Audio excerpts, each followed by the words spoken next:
Welcome back to the latest episode of the We Grow Together podcast. I'm Laura DiFrancesco, founder of Dean Street Law, Ethereal Farms, Flourish Co-working Space, Laura DiFrancesco LLC, and a number of other companies. I'm a serial entrepreneur and attorney. I've closed over $10 billion of transactions since founding Dean Street Law 5 years ago.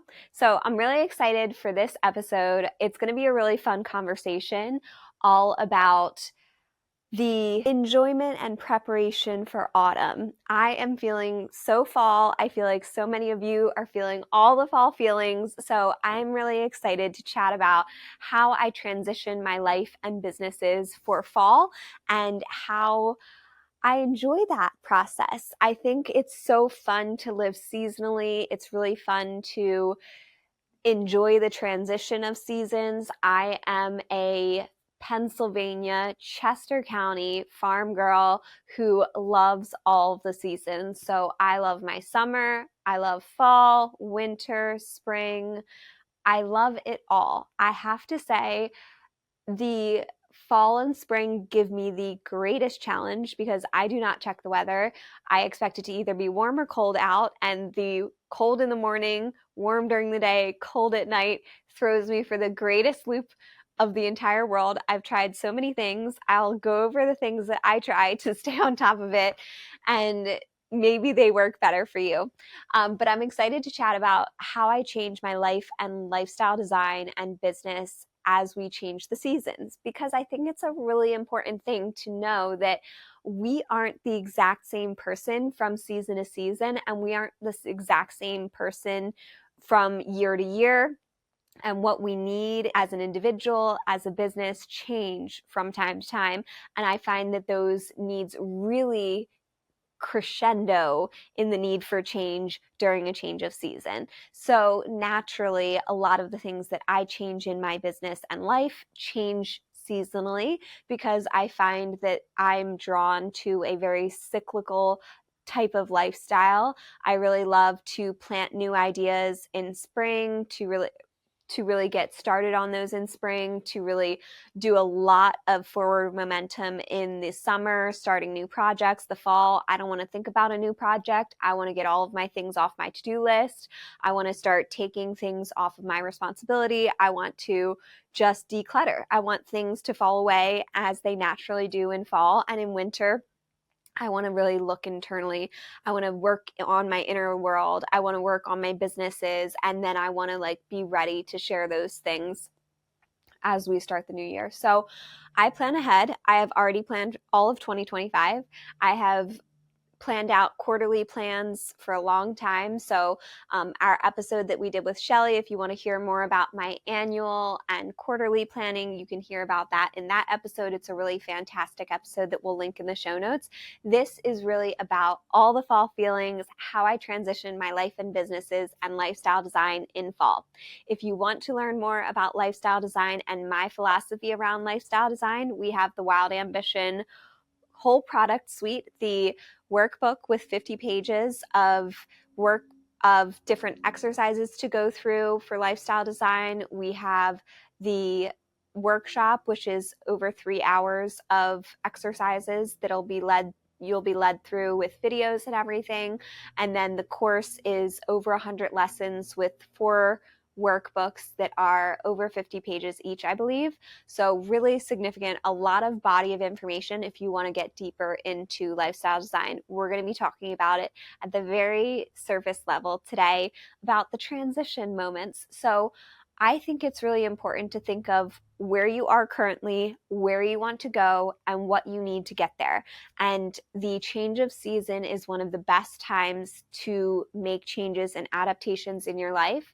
One of the biggest reasons that I make changes in fall is, one, I internally feel with the change of season, the change of weather, a change in mood, and my desire to work on different things in my life and business. So in fall, like I mentioned, we're taking things away, we're wrapping things up, we're moving on, we are letting go of things that don't serve us, decluttering in every way, shape, and form in our life, and really starting to open up space in my life and my mind and my businesses for new things to come in. That's my goal for fall. And I do that in so many different ways. I really take an inventory of what's going well and what needs work in my life and business and start to really pull away. Are we doing too much? Are we not doing enough? Where are we just cluttering our time and energy and resources? And what do we need to let go of? That is the best question for fall, is what do I need to let go of? So I encourage you, if you haven't done this yet, take some time with yourself, journal, write, brainstorm, go for a walk, whatever feels good for you, and just think through the question of what do I need to let go of? And these questions can give you some answers. They may not be the answers you're ready for. That's okay. You can always work towards what it's telling you, but listen to yourself and don't make the world tell you the same lesson twice. I try to always listen, observe, know from my inner intuition what I need in my life, and try not to make the world tell me more than once, because it tends to get louder as you go of telling you what you need to hear in life. So in terms of decluttering, I just did a nice closet declutter. I have a giant bag of things to go to donations. I really love, if I'm decluttering things in my own life, it doesn't mean that it's the end of that life for that specific thing. It may be good for someone else. So think, as you are decluttering, what might be something that you'll be able to gift to someone else so that it has a new leaf on life for itself and support someone else, but isn't taking up time and energy and resources and space from you. And something that I really love, Marie Kondo's book, her question is, does this bring me joy? I feel like it's a really good question. I pair that with, do I need this? Is this going to serve me? Does this bring me joy, and does this serve me? Because sometimes things don't bring us joy, but they serve us. And she does talk about that in her book. But I really like to ask that as a supplementary question of, does this bring me joy? Does this serve me? And will this serve me as the person that I want to become? And those are kind of the questions that I'm thinking through as I am decluttering.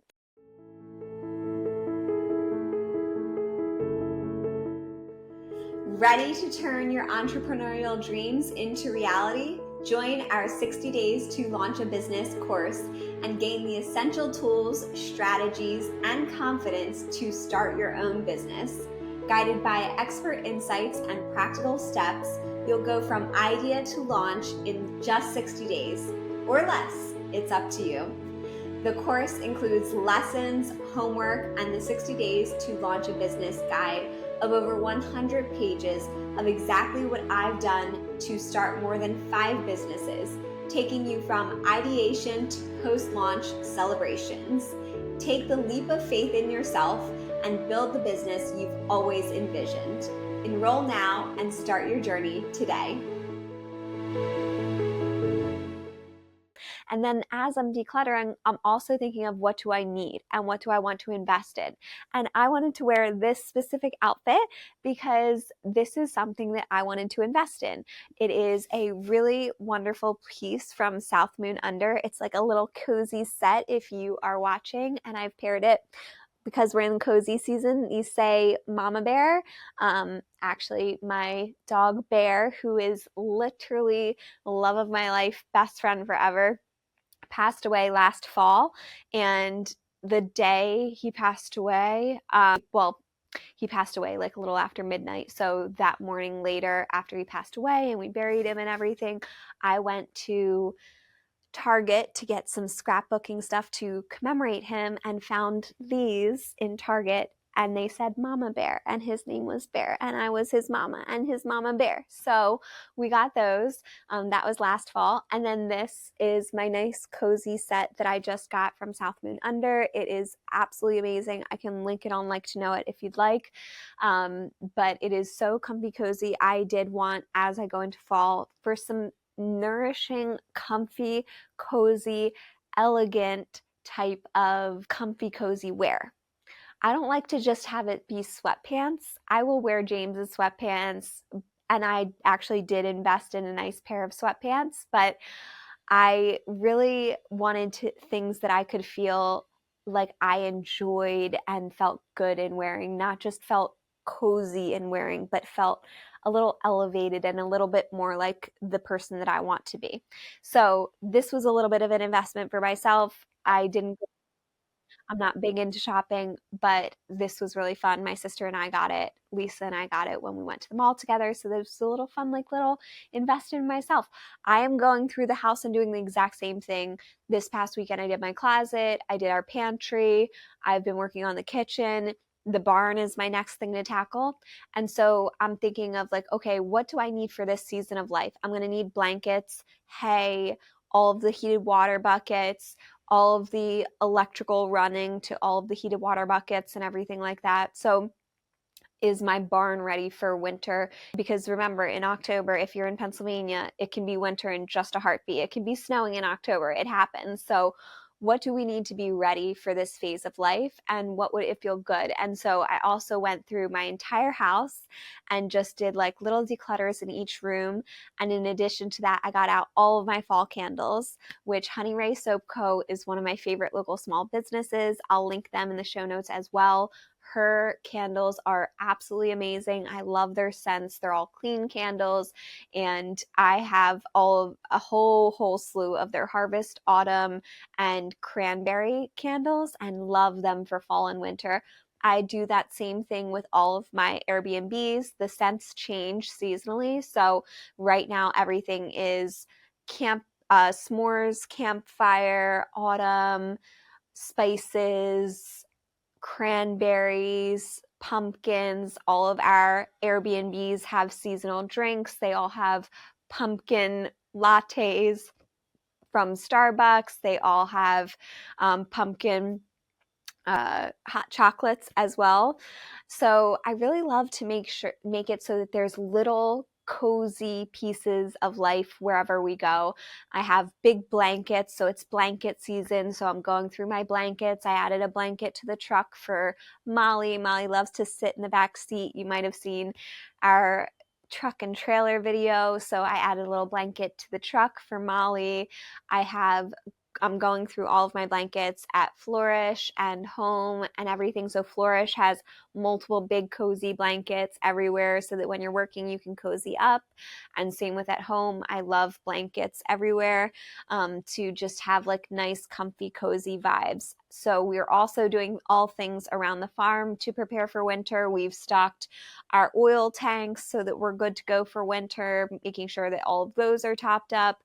I'm getting ahead on like winter feed. We've changed to winter feed before it even really started getting cold. So our horses and animals all eat differently for winter, as we should eat differently for winter as well. I've also changed my diet for winter.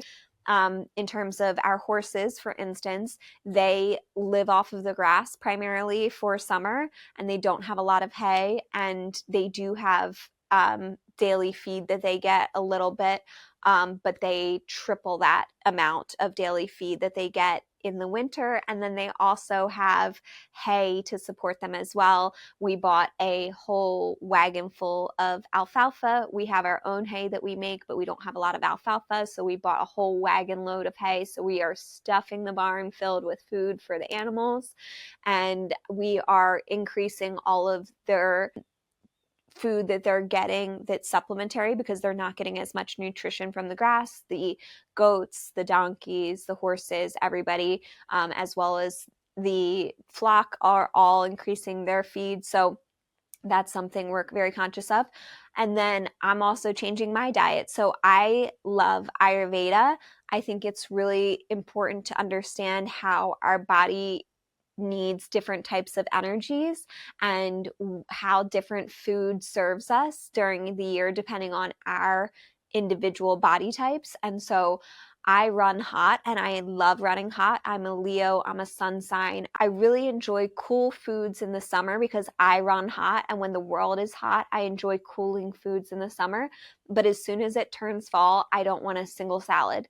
If it is remotely under 70 or 60 degrees, don't give me a salad unless it's a warming salad. Then I would consider it. But have a Thistle meal delivery program. If you're interested in it, I can include the link in the show notes for a discount for Thistle. I really love Thistle. It provides all of my meals. And so when I have a change of season, I change my automatic replenishment order. And so when I typically order lunch, which is basically their salads and everything, and versus dinners, which are all of the foods that you have to heat up, I replaced it all with foods that you have to heat up because I'm changing my diet to reflect a winter diet. Similarly, in summer, I typically have fruit in the morning and I have a whole big bowl of it with yogurt, and it's basically a cold breakfast. Now that we're getting into fall and winter, I am going to want to start a warmer breakfast. So for me, that's going to be more of eggs and oatmeal and maybe some smoothies, but not with ice. So I don't really use ice in most of my smoothies in the wintertime. So these are just little changes, but I think the little changes really add up to have a really compounding effect. And one of the biggest things that I change in my lifestyle design in between summer and fall is my schedule, because I think it's really silly for us to have the exact same schedule all year long if you have the ability to change that. I understand that there's some folks that are still working for others, or that are working for others, or have some sort of schedule with their kids or something like that. And do what you need to do, but actually think critically, what do you not need to do and what can you change and how can you change it in a way to better serve you?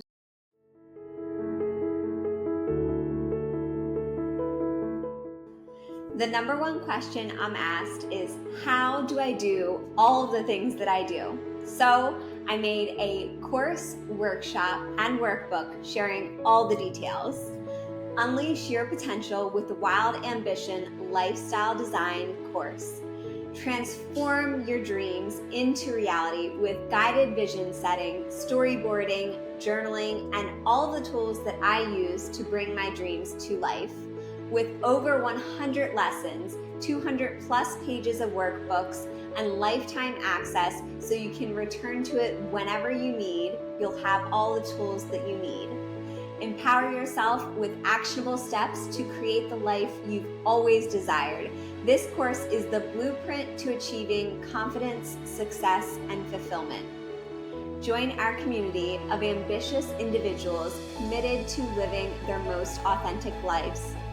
Start your journey today and enroll now to dream and live with wild ambition.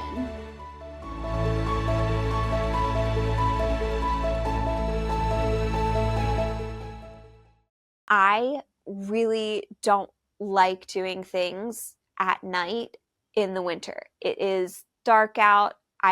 I know that there's things that I'm going to want to do, and I have to really focus on how can I make it easier for myself to do the things that I want to do after it's dark. So for me, I'm looking at lights in my riding arena. I do have lights there currently, but I know that I want more. I'm knowing that I want to ride in the riding arena when it's dark, so I'm going to need a way to be able to tack up. So the area that I tack up the horses in the winter, I need to clean out, get refreshed, all of those things. So those are things that are important to me, but you have to ask what is important to you.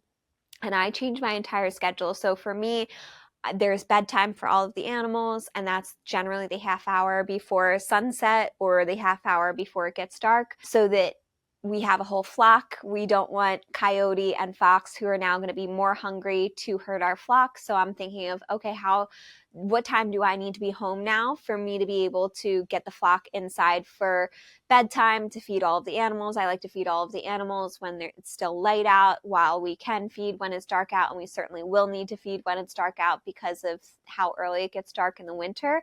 I like to keep it as consistent where they're eating during daytime as possible. So those are just a few things. I changed my sleeping schedule. I changed the times that I'm going to work. I changed the times that I'm coming home from work. I changed the amount of days that I'm going to the office.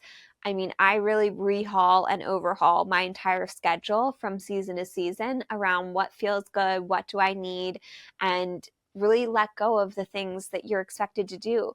And one of the hardest things that I find is figuring out where is that good time of my day to work out when you have changes of season. I'm really not working out right now because I have a concussion, as we talked about in the last episode. But when I am able to get back to working out and feeling okay enough to work out, then when will I want to work out in accordance with something that feels good? I really like to sleep in, especially in fall. I have a concussion, so it's hard to tell, but I think most of the time when it's cold, I like to stay in bed later. Summer, I'm like, let's get up, let's get going. Fall and winter, I'm like, let's get cozy, let's snuggle the animals. I think it's hilarious that even my animals change their schedules in fall. So my cats are all outdoor cats and they love being outdoor cats, but then come fall, Peaches, it's so funny. My cats become indoor cats in the fall and winter, despite the fact that they have plenty of cozy, warm spots in the barn. They love to hang out at the house with us and just want to be with us more and not from, like, it's still feeling like summer right now outside, but they are coming in and wanting to be playful and wanting to hang out more and wanting to be cozy. So it's really hilarious because last night I was walking around the bedroom and the lights were off because James had just gotten into bed. And all of a sudden I get tackled by this little munchkin. And I'm like, who could that be? I was like, is this Peaches? Because Tiger Kitty doesn't generally tackle me.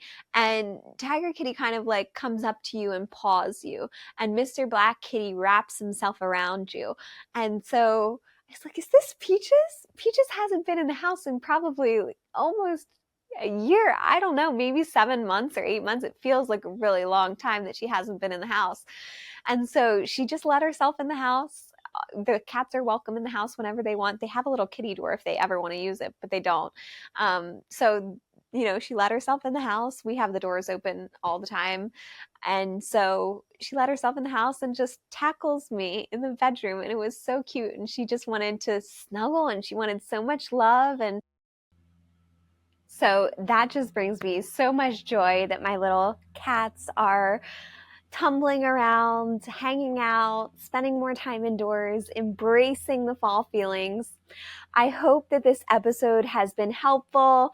I hope you are enjoying all of the autumn feels, getting cozy, giving your body, your mind, your soul, all the things that you need to have an incredible fall, an incredible autumn, whether that is getting cozy with a fire, setting around candles, paying attention to what your body needs from a time perspective. Does it need more sleep? Do you need to rest more? Do you need to let go of some things? Tune into your body, figure out what it needs, make your plan, and start making moves to make this autumn cozy feeling the best time of year for you. I hope you enjoyed this episode. If you did, please be sure to give it a 5-star review. Be sure to share with your friends. Tag us on social media at Laura DiFrancesco, at Flourish Westchester. I'd love to hear in my latest Instagram post, what would you like to have as the next episode for the We Grow Together podcast? It means so much to me that you've tuned in, and I can't wait to see you for our next episode. We're going to be talking all about even more fall feelings with our fall reading list. I'm excited to share some of my favorite 5-star reviews with you. I only share my absolute 5-star favorites, so I'm excited for you to hear what are some good fall reading in all types of different genres, nonfiction, well-being, business, romance, some little romantasy reads. We are going all of the places for all the good reads. I think at this point I've read 75 plus books so far this year. So I have some good 5-star ones for you to dig into this fall. And I can't wait to see you in the next episode. Thank you so much for joining me. Have a beautiful day.